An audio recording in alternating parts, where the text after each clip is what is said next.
Hello everyone, welcome back my channel Dear English by Swan Gupta. Today we discuss present indefinite tense को passive voice में कैसे change करते हैं, इस पर आज हम चर्चा करेंगे। इसके पहले मैं प्रेजेंट के सारे टेंस, पास्ट के सारे टेंस और फ्यूचर के सारे टेंस पढ़ा चुका हूँ और पैसिव वॉइस को कैसे बनाया जाता है, इसके रूल नियम क्या होते हैं, क्या के इसमें अनिवार्य तथ्य होते हैं, इसके पहले मैं इसके इंट्रो में बता चुका हूँ।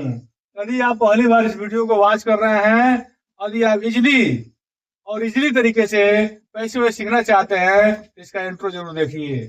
आइए अब हम चर्चा करते हैं प्रेजेंट इंडेफिनिट को पैसिव वॉइस में कैसे चेंज करते हैं। अफर्मेटिव सेंटेंस लिख दिया गया है। Active voice formula, active voice formula देखते हैं। सब्जेक्ट प्लस वर्ब का first form yes I S form plus object plus complement plus full stop. ये हमारा एक्टिव वॉइस का फॉर्मूला है। और देखेंगे passive voice formula. Subject plus is am are plus verb का third form plus complement plus by plus object. आपके सामने दो मैं फार्मूला को लिख चुका हूँ, एक्टिव वॉइस का फार्मूला और पैसिव वॉइस का फार्मूला।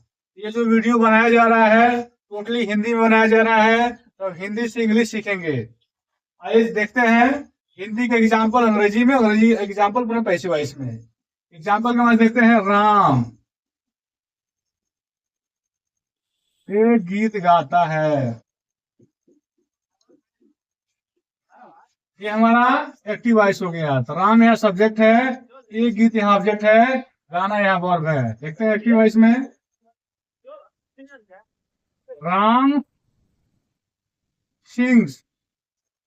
यदि आप डायरेक्ट पैसिव वॉइस पढ़ रहे हैं तो आपको नहीं समझ में आएगा। इससे पहले आपको प्रेजेंट और पास्ट और फ्यूचर के सारे टेंस को पढ़ना होगा, उसके रूल नियम पहचान हेल्पिंग वर्ब को जानना और समझना होगा। राम सिंग्स ए सॉन्ग, ये हमारा एक्टिव वॉइस हो गया। अब इसको पैसिव वॉइस में चेंज करते हैं।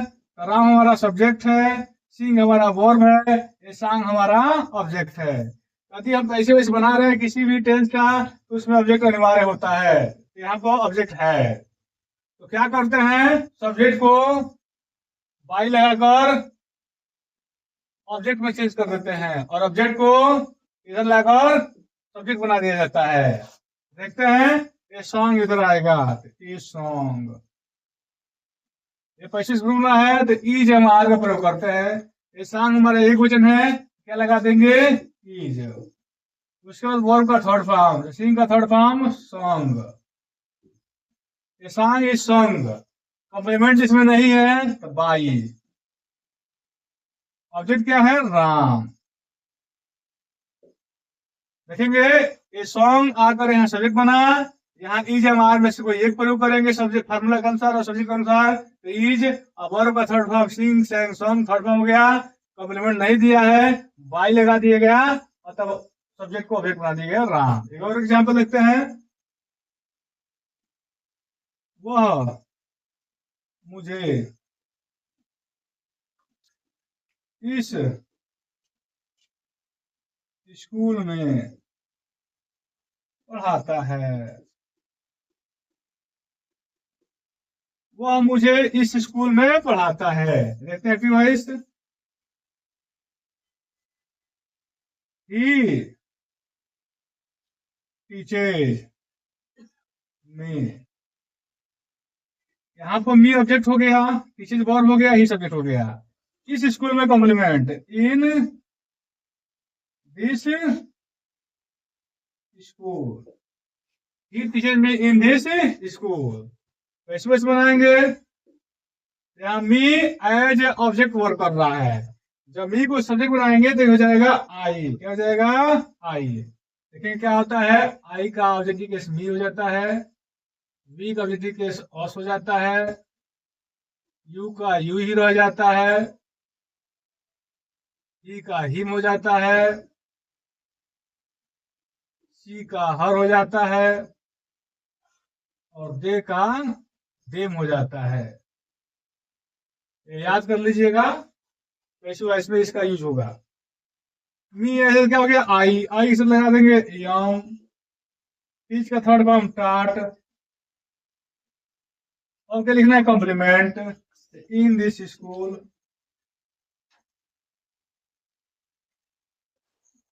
अब क्या लिखना, बाई। बाई, यहाँ ही जो है सब्जेक्ट है, यहाँ अगर ऑब्जेक्ट का काम करेगा तो हिम हो जाएगा। इन दिस स्कूल आप बाई हिम के बाद भी लिख सकते हैं, दोनों टर्म में सही माना जाता है। नेक्स्ट एग्जांपल, वह तुमको भेजता है।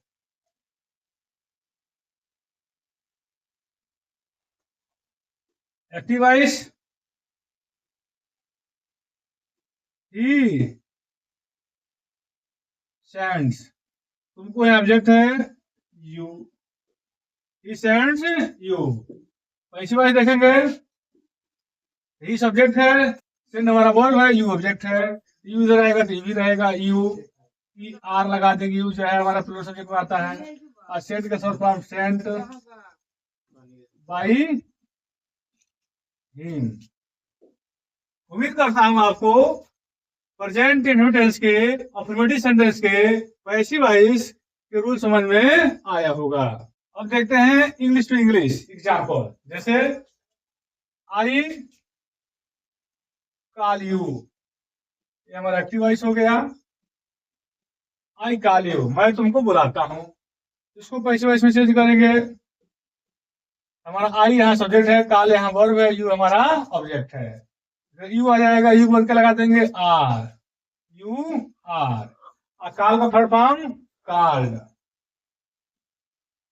By me, you are called by me. Next, we give money, हम लोग पैसे देते हैं, हमारा एक्टिव वॉइस हो गया। पैसे वॉइस देखते हैं, मनी हमारा ऑब्जेक्ट है तो द मनी। तो आपके मन में सवाल आया होगा कि मनी के पहले द क्यों? क्योंकि जितने भी कॉमन नाउन होते हैं, कॉमन नाउन को जब सब्जेक्ट एज यूज करते हैं तो वहां द लगा दिया जाता है। द मनी इज, गिव का थर्ड फॉर्म गिवन। अब हमारा बचा क्या है, वी, तो वी को बदल देंगे बाई अस। अब आपके मन में सवाल आया होगा कि कैसे हम जानेंगे कि जो हमारा वाक्य है अंग्रेजी का ये प्रेजेंट इनविटेंस का है। तो यहाँ देखेंगे, यदि यहाँ पर सब्जेक्ट हमारा प्लूरल होगा, बहुवचन करता होगा, तो वर्ब में हम यस का प्रयोग नहीं करेंगे। जैसे यहाँ भी प्लूरल सब्जेक्ट है तो नहीं प्रयोग किए होंगे। जैसे ही कॉल्स यू, यहाँ ही हमारा सिंगुलर सब्जेक्ट है, एक्टिव वॉइस देख लेते हैं। यहाँ पर वर्ब में यस या यस लगाते हैं। जब इसको पैसे वॉइस चेंज करेंगे, you are called by him. यहाँ ध्यान देना होगा आपको कि जब भी प्रेजेंट इंडिफिनिट का अफर्मेटिव सेंटेंस आएगा, इसका तो कोई हेल्पिंग वर्ब होता नहीं है। यहाँ जो है वर्ब से पकड़ते हैं, मेन वर्ब से। जब मेन वर्ब में हमारा वर्ब का फर्स्ट फॉर्म रहेगा, यस फॉर्म रहेगा, यस रहेगा, आईएस फॉर्म रहेगा, तो हम जान जाएंगे यह हमारा जो टेंस है, सेंटेंस है, प्रेजेंट इंडिफिनिट के अफर्मेटिव सेंटेंस से बिलोंग करता है। यह बात ध्यान दीजिएगा। जैसे यहाँ पे फॉर्मूला लिखवाया हूँ, वर्ब का first form, yes form, yes form. यह पहचान बताता है कि हमारा जो टेंस है वो प्रेजेंट इंडिफिनिट टेंस का वाक्य है। ये बात ध्यान रखिएगा। प्रेजेंट इंडिफिनिट टेंस के नेगेटिव सेंटेंस को देखते हैं, जिसका सिंपल से फॉर्मूला है। एक्टिव वॉइस का फॉर्मूला है सब्जेक्ट प्लस डू या does plus not plus verb का first form plus subject plus complement. इसका पैसिव वॉइस का फॉर्मूला है subject plus is am are plus not plus verb का third form plus complement plus by plus object. Example के माध्यम से समझ लेते हैं। जैसे राम भोजन नहीं पकाता है। राम भोजन नहीं पकाता है। राम हमारा सब्जेक्ट है, भोजन ऑब्जेक्ट है, नहीं के लिए नॉट, पकाना वर्ब है। Ram does not. डज के अंदर राम हमारा सिंगुलर सब्जेक्ट है, कुक फूड। देखेंगे राम सब्जेक्ट हो गया, डज नॉट हमारा नहीं के लिए हो गया, कुक वर्ब हो गया, फूड ऑब्जेक्ट हो गया। हमारा एक्टिव वॉइस हो गया, पैसिव वॉइस देखते हैं। The food, the food is not cooked, verb का third form by Ram. Ram does not cook food, इसका पैसिव जाएगा the food is not cooked by Ram. वह क्रिकेट नहीं खेलता है। देखते हैं active voice, he does not play cricket, does not play cricket। इसका पैसे देख लेते हैं। क्रिकेट हमारा इधर आएगा, क्रिकेट हमारा प्रॉपर नाउन है, इसलिए इसके पहले द नहीं लगाएंगे। क्रिकेट इज नॉट प्ले का थर्ड फॉर्म प्लेड बाई ही का ऑब्जेक्टिव केस वह हम लोगों को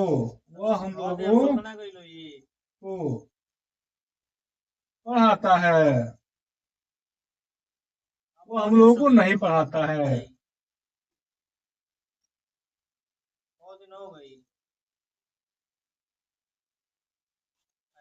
इसका एक्टिव वॉइस हो जाएगा he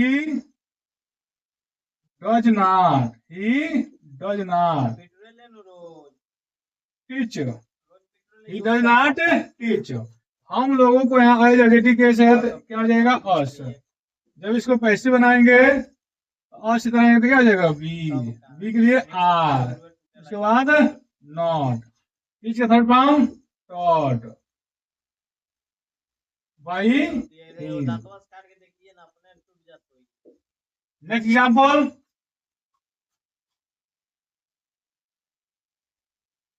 तुम मुझे पैसा नहीं देते हो, तुम मुझे पैसा नहीं देते हो। हमारा तुम यहाँ सब्जेक्ट है, मुझे भी ऑब्जेक्ट है, पैसा भी ऑब्जेक्ट है, नहीं देते यहाँ वर्ब हो गया। तो यू एक्टिव वॉइस में देखते हैं, यू डू नॉट देने के लिए गिव हो, पहले सजीव ऑब्जेक्ट तो मी, उसके बाद मनी। पैसिव वॉइस देखेंगे, दो ऑब्जेक्ट दिया है, आप दो में से किसी एक को उठा सकते हैं, मी भी ले सकते हैं और मनी भी ले सकते हैं। पहले मी देखते हैं तो हो जाएगा आई के बाद यम, उसके बाद not, given money by you. इसको आग ऐसे ही बना सकते हैं, मनी लेते हैं तो the money is not given. अभी ग्रामर के अनुसार यदि हम सजीव ऑब्जेक्ट को बाद में लिखते हैं तो वहां टू लगा देते हैं, टू मी। यहाँ टू लगाइए ना लगाइए दोनों टर्म में सही होता है, टू लगा देते तभी सही है, नहीं लगाते हैं तभी सही है। बाई यू होने जाएगा बतिया। उम्मीद करता हूँ आपको निगेटिव सेंस समझ में आया होगा। अब देखते हैं वाक्य में नेवर आ जाए, कभी नहीं आ जाए तो उसको कैसे बनाते हैं। जैसे राम कभी नहीं गीत गाता है, इसका एक्टिव बनाएंगे, राम नेवर, यहाँ वर्ब में सिंग्स आ जाएगा, ए सॉन्ग। जब हम नेवर का प्रयोग करते हैं तो डू और डज का प्रयोग नहीं करते, और वर्ब में यस या वर्ब को फर्स्ट में लगाते हैं। पैसिव वॉइस देख लेते हैं इसका। ए सॉन्ग इज नेवर, सिंग का third form song by Ram. और देखते हैं यू नेवर टीच मी, तुम मुझे कभी नहीं पढ़ाते हो। You never teach me. Active voice हो गया। Passive voice I am never start by you. उम्मीद करता हूं आपको कभी नहीं वाला समझ में आया होगा। अब इसके इंट्रोगेटिव सेंटेंस को देखेंगे, जानने और समझने का प्रयास करेंगे। देखते हैं formula interrogative sentence rule. First formula active voice, यहाँ हो जाएगा डू या does plus subject plus verb का first form plus object plus complement plus question mark. Formula passive voice देखते हैं इसका। Is am are plus subject plus verb का third form plus complement by plus object plus question mark. Example के माध्यम से इसको समझने का प्रयास करते हैं। जैसे क्या राम मेरी माता की सहायता करता है? क्या राम मेरी माता की सहायता करता है? इसका एक्टिव वॉइस देखेंगे हो जाएगा डज राम। यहाँ राम वाला सब्जेक्ट है, मेरी माता की यहाँ क्या है? ऑब्जेक्ट है, ये ऑब्जेक्ट है।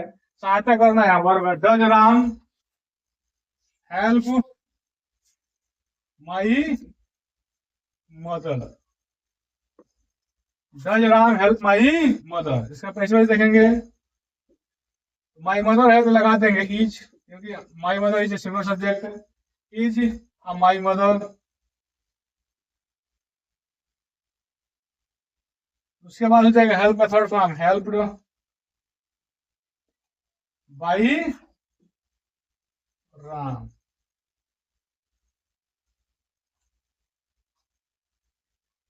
क्या राधा उसे पीटती है?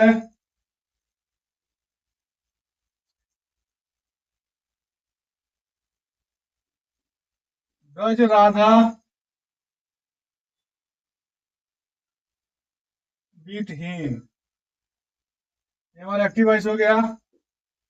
कैसे वॉइस बनाएंगे? तो राधा ही में बनाएगा, ही तो इज लगा देंगे। इज ही बीटेन, बीट का third form beaten by Radha. और चर्चा करते हैं जो इंट्रोगेटिव सेंटेंस रूल नंबर दूसरे को एग्जाम्पल के माध्यम से देखते हैं। जैसे राम क्यों एक अच्छा गीत लिखता है? राम क्यों एक अच्छा गीत लिखता है? हमारा क्यों यहाँ क्वेश्चन वर्ड है। एक्टिव वॉइस देखते हैं तो क्यों वाई लगा देंगे। डज राम, कितना हो गया? राम वाला सब्जेक्ट है, एक अच्छा गीत यहाँ ऑब्जेक्ट है। वाई डज राम लिखना यहाँ वर्ब है। Right A good song a nice song. कैसे बनाएंगे? क्वेश्चन वर्ड जो कहते हैं लिख देंगे। उसके बाद हमारा हेल्पिंग में आएगा इज हमारा। ए गुड सॉन्ग ये सिंगल सब्जेक्ट है तो is a good song, is a good song. Why is a good song. Write का third form written, why Ram. Next example, वह पत्र कब मेरे लिए लिखता है। वह पत्र कब मेरे लिए लिखता है, तो कब यहाँ क्वेश्चन वर्ड है, active voice, when does he right. और देखेंगे पत्र भी है और मेरे लिए भी है। मेरे लिए है कॉम्प्लीमेंट है, पत्र यहाँ ऑब्जेक्ट है। ए लेटर या द लेटर फॉर मी। जब इसको पैसे में चेंज करेंगे क्वेश्चन वर्ड जो कहते हो जाएगा when. A letter single subject है, इज ए लेटर। राइट का थर्ड फॉर्म रिटेन, राइट का थर्ड फॉर्म रिटेन। यहाँ फॉर में बाई एक ऑब्जेक्टिव केस इन। कुछ एग्जाम्पल मैं लिख देता हूं, बना के प्रयास करिएगा, कमेंट करके जरूर पूछिएगा सही है कि गलत है। जैसे वह एक पत्र भेजता है, जरूर बनाइएगा। तुम एक कहानी लिखते हो। अभ्यास करने से जटिल कंसेप्ट भी समझ में आ जाता है। यदि हमारा वीडियो अच्छा लग रहा है, आप मेरे वीडियोस को सीख पा रहे हैं, आपका जो इंग्लिश स्पीकिंग है या अंडरस्टैंडिंग है वो डेवलप हो रहा है, हमारे वीडियो से आप कुछ सीख पा रहे हैं, इसके लिए धन्यवाद। आप सभी का वॉच करते रहिए और अपने मित्रों से शेयर करते रहिए। धन्यवाद।